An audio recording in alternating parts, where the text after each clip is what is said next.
সারা বাংলাদেশে যে সব দেওয়ানবাগি চলছে এটাই হচ্ছে জাহেলিয়াত। শুনুন, এই দেশের মাটিতে যা আপনার চলছে ওই চিশতিয়া, নকশবন্দিয়ে, মুজাদ্দিদিয়ে, এই সব তরিকা জাহেলিয়াত। 1980 সালের জরিপে এই দেশের মাটিতে 2,98,000 পীর আছে। সব পীরের সব তরিকা হচ্ছে জাহেলিয়াত। এই মাইজ ভান্ডারি হচ্ছে জাহেলিয়াত। আশ্চর্য, নারী পুরুষ একাকার হয়ে জিকির করছে। সেই দিন আমরা গেছিলাম নরসিংদী, নজরপুরা, নরসিংদী নাকি নজরপুরা একটা গ্রামে গেছিলাম, নরসিংদী। তো আমরা নজরপুরা থেকে বক্তব্য দিয়ে আসলাম, পাশে গান বাজনা দিয়ে বাদ্যযন্ত্র দিয়ে নারীর বক্তব্য চলছে। নারীর বক্তব্য, নারী গাজাল পড়ছে, বক্তব্য দিচ্ছে, বাদ্যযন্ত্র চলছে। আরে সংসদ ভবনের মমতাজ বেগম ডুবি তবলা দিয়ে জিকির করে। আশ্চর্য। আর কোরআন নাকি 30 পারা নয়, 90 পারা।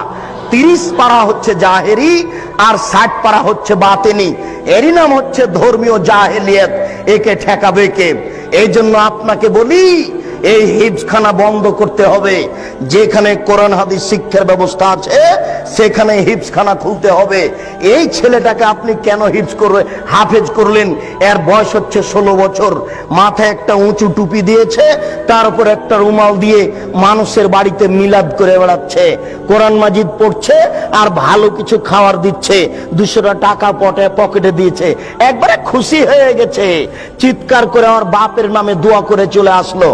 এ জাতির কি করতে পারে? যে চলিসা করে বেড়াই, যে কুলখানি করে বেড়াই, যে মানুষের দোকান উদিয়ে করে, আপনার উদ্বোধন করে কোরআন মাজিদ পড়ে, যে মানুষের বাড়ি উদ্বোধন করে কোরআন মাজিদ পড়ে, সেই হাফেজ দিয়ে কি হবে? সেই হিফজখানা বন্ধ করতে হবে। এই সামাজিক জাহেলিয়াত, এই ধর্মীয় জাহেলিয়াতের জন্য এই 3 নম্বর শ্রেণীর ছেলে দেওয়া হবে না। একেবারে বলিষ্ঠ কণ্ঠের, একেবারে নির্ভীক সেনা, যার অন্তরে কোনো ভয় ভীতি থাকবে না, যার বিদ্যের সামনে পৃথিবীর কোনো বিদ্যা টিকবে না। জাকির নায়কের মতো পৃথিবীর কোনো বিদ্যা তার সামনে টিকবে না, এবং নির্ভীক সেনা হবে। আমি মুসলিম চির রণবীর, মরণকে করি না ভয়, মরলে শহীদ বাঁচলে গাজী। এই কণ্ঠ নিয়ে যে মাঠে নামবে সেই জাতির উপকার করতে পারে, সেই এই সামাজিক কুসংস্কার বন্ধ করতে পারে, সেই এই ধর্মীয় কুসংস্কার বন্ধ করতে পারে। তাছাড়া এই সব হাফেজ দিয়ে কাজ হবে না। এ তো মানুষের দোকান উদ্বোধন করে, এ তো মানুষের বাড়ি উদ্বোধন করে। এর দ্বারা শরীয়তের কি আশা করা যেতে পারে? শুনুন, ওই পশ্চিম দিকে গাধাতে ইট বহে। গাধাতে কি বহে? ইট বহে। ভ্যান যেখানে যেতে পারে না, গাধা সেখানে যেতে পারে। অনেকগুলি ইট আপনি গাধার উপরে চাপিয়ে দিয়েছে, এরপরে যেখানে নামাতে হবে সেখানে গাধা চলে গেল। এবার আপনি কি করেছেন? আপনি বইয়ের দোকানদার, অনেকগুলি কোরআন মাজিদ তার উপরে তুলে দিয়েছেন। ও চলে গেল আপনার কোরআনের দোকানে। তো গাধা কি জানতে পারলো যে এখন কোরআন না ইট? ও তো জানতে পারলো না যে আমার পিঠে কোরআন আছে না ইট আছে। তো যেই ব্যক্তি শুধু কোরআন মুখস্থ করলো, দাওয়াত খেয়ে বেড়ালো, এ তো বুঝতে পারলো না যে কোরআন। এই কোরআনের ভিতরে আছে জাল হক এসেছে সত্য, ওয়াজাহাকাল বাতিল চলে গেছে মিথ্যে, ইন্নাল বাতিলা নিশ্চয় মিথ্যে, কানা যাউকা। এই দেশের জাহেলিয়াতকে লাথি মেরে ডুবিয়ে দিতে চাই। এই দেশের অন্যায়কে যে কোনো মূল্যে উৎখাত করতে চাই। আল্লাহ, তুমি বড় দয়াবান, তুমি বড় রহমান, তুমি বড় ক্ষমাশীল, তুমি বড় শক্তিশালী। তোমার শক্তির দরবারে আশাধারী হয়ে বলছি, আমি বন্ধা হলে কি হবে? আমার স্ত্রী বন্ধা হলে কি হবে?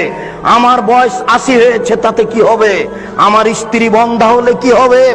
এমন একটি ছেলে তুমি দান করো, যেই ছেলে এরকম বিদ্যা অর্জন করবে এবং যে কোনো অন্যায়ের বিরুদ্ধে লড়ে পড়বে, জেল সুলি ফাঁসির 5 পয়সা দাম দিবে না। এরকম ছেলে একটা তোমার দরবারে দাবি রেখে সামনের দিকে আগাচ্ছি। আলেমদের অবস্থা। আনাস রাদিয়াল্লাহু তাআলা আনহু বলেন, রাসূল সাল্লাল্লাহু আলাইহি ওয়াসাল্লাম বললেন, রাআইতু লাইলাতান উসরিয়া বি, আমি এক রাতে একদা আমি নিজেকে দেখলাম জিবরাইল আমাকে উপর দিকে নিয়ে চলে যাচ্ছেন। আমাদের নবী বলছেন জিবরাইল একদা আমাকে উপর দিকে নিয়ে চলে যাচ্ছেন। যেতে যেতে দেখি অনেক মানুষ তুকরাজো সাফা ওমবে মাকারে জামিনান্নার, যাদের ঠোঁট এবং জিহ্বাকে আগুনের কেঁচি দিয়ে কেটে দেওয়া হচ্ছে। আমি বললাম জিবরাইল মান হাউলায়, এরা কারা? হায় হায়, যাদের ঠোঁট এবং জিহ্বাকে আগুনের কেঁচি দিয়ে কেটে দেওয়া হচ্ছে এরা কারা? তখন জিবরাইল আলাইহিস সালাম বললেন হাউলায়ে খুতবাউ মিন উম্মাতিক, এরা হচ্ছে আপনার উম্মতের বক্তা, যারা বক্তৃতা করে বেড়ায়, তাদের ঠোঁট এবং জিহ্বাকে আগুনের কেঁচি দিয়ে কেটে দেওয়া হচ্ছে। বারবার বলছে কোরআন শরীফ, অথচ কোরআন শরীফ হবে না, কি হবে? কোরআন মাজিদ। তাহলে বক্তা দিয়ে কি হতে পারে? কোরআন মাজিদের শেষে যে দোয়া আছে এক পৃষ্ঠে, সেটাও মানুষ রচিত। তাহলে আলিম দিয়ে কি হতে পারে?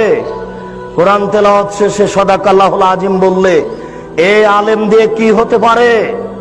যে ব্যক্তি মানুষের মতামতকেই বলে চূড়ান্ত, সেই ব্যক্তি দিয়ে কি হতে পারে?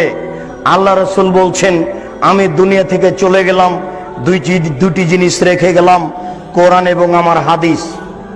কি করে ব্যক্তির কথা এখানে আসতে পারে? বড় হুজুরের কথা কি করে আসতে পারে? পীর সাহেবের কথা কি করে আসতে পারে? বুজুর্গানের দিনের কথা কি করে আসতে পারে?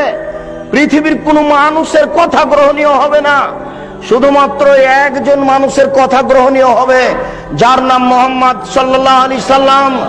তিনি বলছেন শোনো, লাউ কানা মূসা হাইয়ান, আজ যদি মূসা আলাইহিস সালাম জীবিত হন, পীর সাহেব তো দূরের কথা, বড় হুজুর তো দূরের কথা, বুজুর্গানে দিন তো দূরের কথা, এখন যদি মূসা আলাইহিস সালাম জীবিত হন, তারাক্তুমুনি, যদি তোমরা আমাকে ছেড়ে দাও, লাত্তাবাতুমুহ, আর তোমরা যদি মূসাকে গ্রহণ করো, তাহলে তোমরা লাসলালতুম, ভ্রান্ত হয়ে যাবে, তোমাদেরকে জাহান্নামে যেতে হবে।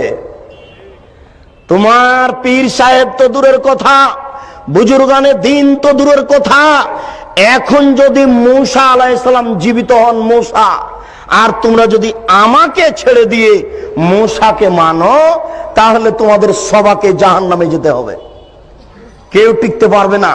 তাহলে আপনার পীর সাহেব বুজুর্গানে দিন কোন ব্যক্তির এখানে প্রশ্নে আসে না, মাত্র একজন মানুষের কথা চলবে, যার নাম মুহাম্মদ সাল্লাল্লাহু আলাইহি সাল্লাম।